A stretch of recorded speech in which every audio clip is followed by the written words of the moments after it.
So ay mga From D, mag-apply po tayo ng abono dito po sa ating mga kamatis na malapit na pong mamunga, no? Yung iba po ay nagbubulaklak na. So same process po tayo sa ginawa po natin sa talong. So sa 16 liters po na tubig ay lalagyan po natin ng tag-isang lata ng complete, ano po, triple 14, triple 14 po na abono. So ito po yung una po nating nilagay, yan po ay complete fertilizer. Then next po nating ilalagay ay yung urea. So yung urea naman po ay concentrated nitrogen. Yung complete, no, yung triple 14, yung po ay concentrated NPK, nitrogen, phosphorus at potassium. So lalabas sa mixture po na ito, mas pinalakas po natin pa yung nitrogen, pero malakas na din po yung kanyang phosphorus at potassium, no. Ito po, napakaganda po nito sa ganitong stage po ng halaman dahil yan po ay makakatulong para mas dumami yung sanga, mas tumibay po yung kanyang mga bunga, mas dumami po ang kanyang bulaklak. So same lang po, haluin lang po natin hanggang sa ma-dissolve po siyang mabuti po dito po sa tubig. Then pagkatapos po niyan ay didilig na po natin. Ayan, so haluin nyo lang po mabuti hanggang sa matunaw po siya.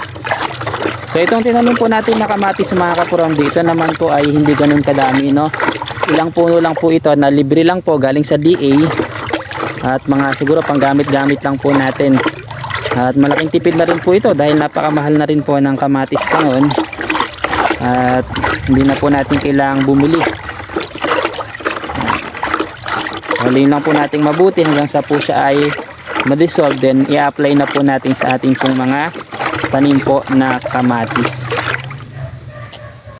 So ayan mga ka-From D, same process lang po sa ginawa po natin sa ating pananim na sili at talong. Ito po yung stage na malapit na pong mamunga yung ating pong tanim na kamatis, at nilagyan pa rin po natin ng urea at saka po ng complete.